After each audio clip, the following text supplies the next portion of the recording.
Welcome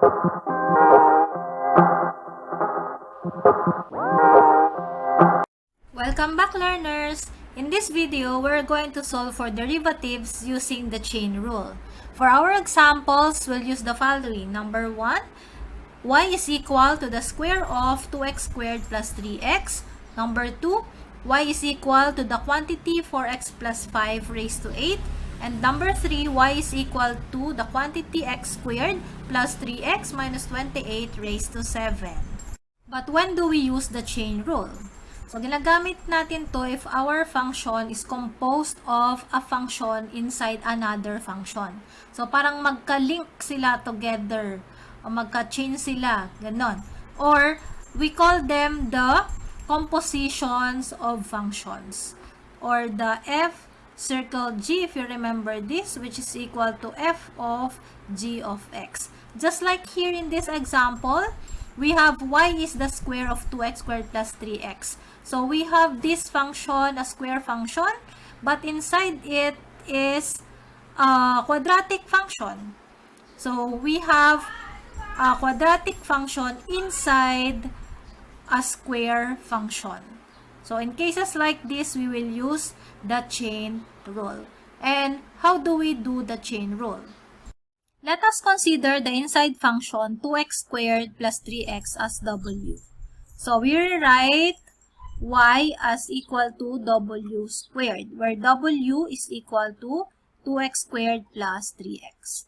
Now, let us differentiate this with respect to x. So, we have derivative of y with respect to x is equal to the derivative of w squared with respect to x. But as you can see, we cannot differentiate w term with respect to x, right? So, we rewrite that as the derivative of w squared with respect to w, of course, and we multiply it by derivative of w with respect to x. And as you can see, these two cancel out, and we achieve our derivative of w squared with respect to x. So, let us simplify this further. So, as you can see, we can now differentiate w squared because this is with respect to w. So, we have to apply the power rule in this case, so that's 2w multiplied by dw with respect to x. And if we bring back our w, we have 2 multiplied by, so as you can see, here is our w. So, we have 2x squared plus 3x multiplied by the derivative of the w, which is 2x squared plus 3x all over dx. So, notice, class, that this part here is actually the derivative of the outside function. Okay? So, applying the power rule, if we bring this in front as multiplier there, and then 2 less 1, right? In power rule, exponent less 1. So, that's 2 minus 1 or 1. So, that is actually the derivative of the outside function. And this one, derivative of 2x squared plus 3x with respect to x. So, we are now differentiating the inside function with respect to x. So, if you can already understand that the chain rule is getting the derivative of the outside function multiplied by the derivative of the inside function, then that's better. Okay, let us simplify this further. We have, we can already distribute this 2 to the terms inside the parentheses. We have 4x squared plus 6x. And for this next one, let's get the derivative. We can do this, right? Because this is in x terms and we are differentiating with respect to x. So, just apply the rules.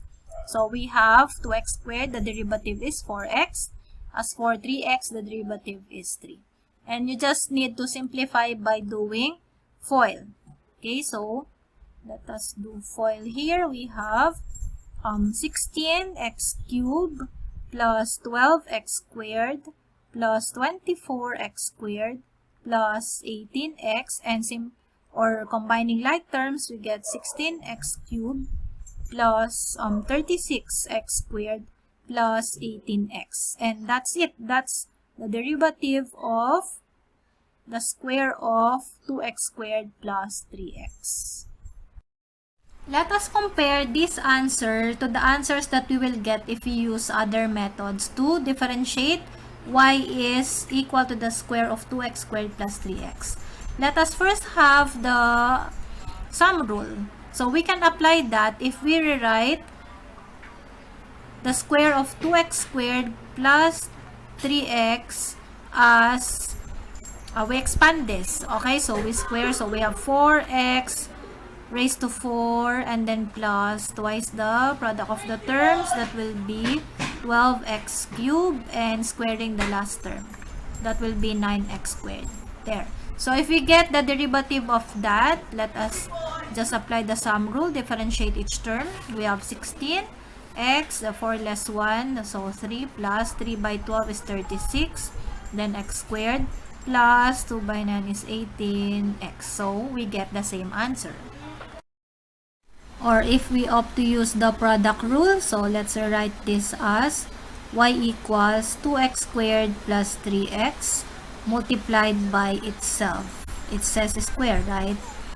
So let's apply the product rule. Dy over dx is equal to the derivative of 2x squared plus 3x, our first factor, with respect to x multiplied by the second factor, plus the first factor, 2x squared plus 3x, multiplied by the derivative of the second factor. Pareho lang naman sila. All over dx. So we have here the derivative of this, of course, with respect to x. Let's apply the rules. We have 4x and then plus 3, right? Then we have 2x squared plus 3x plus 2x squared plus 3x, derivative again, the same as the previous one, 4x plus 3.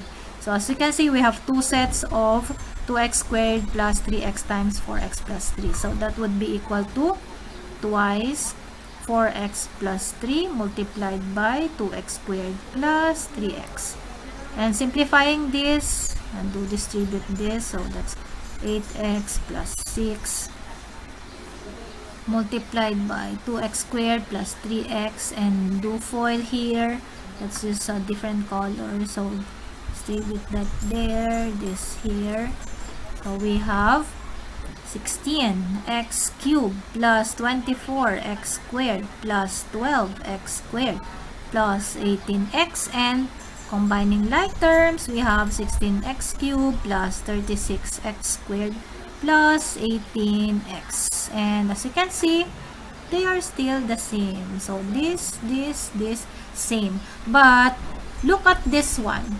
This is a very long solution, right? Compared to if we use the chain rule. This one is shorter. You might think, oh, this is easier.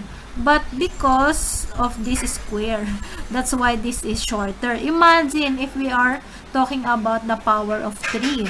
So you are going to expand, multiply this by itself, and then by itself again. Now imagine if it's raised to 5. So it will be very long. The solution will be very long. Okay? So as to keep it short lang, to apply the chain rule, just remember that we just get the derivative of the outside function, outside function multiplied by the derivative of the inside function, of course with respect to x, since we are differentiating our function with respect to x. As easy as that one. Okay? Now, let us apply that idea to our next example. Find dy dx of y is equal to the quantity 4x plus 5 raised to 8. So, we have dy dx is equal to the derivative of the outside function. This is power of a function, so we will apply the power rule. So, we have 8 in front. Then, we have 4x plus 5 raised to, so the exponent plus 1, 8 minus 1 is 7.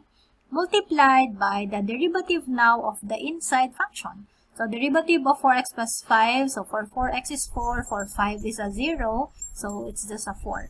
And then simplify what we can multiply 8 by 4, so that's 32.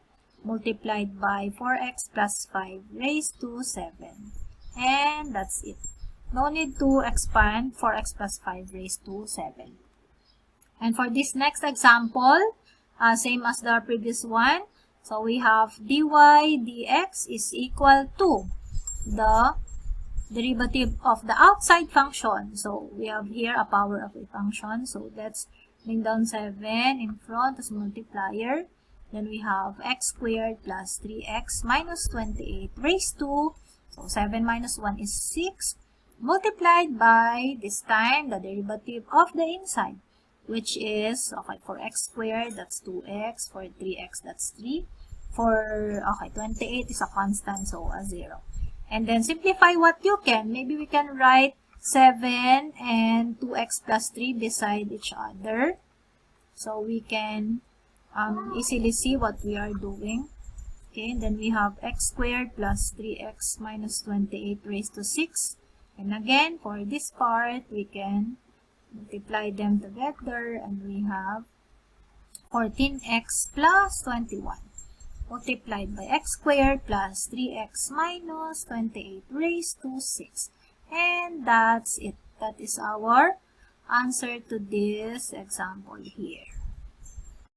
So learners, what would you like to learn next? Comment below.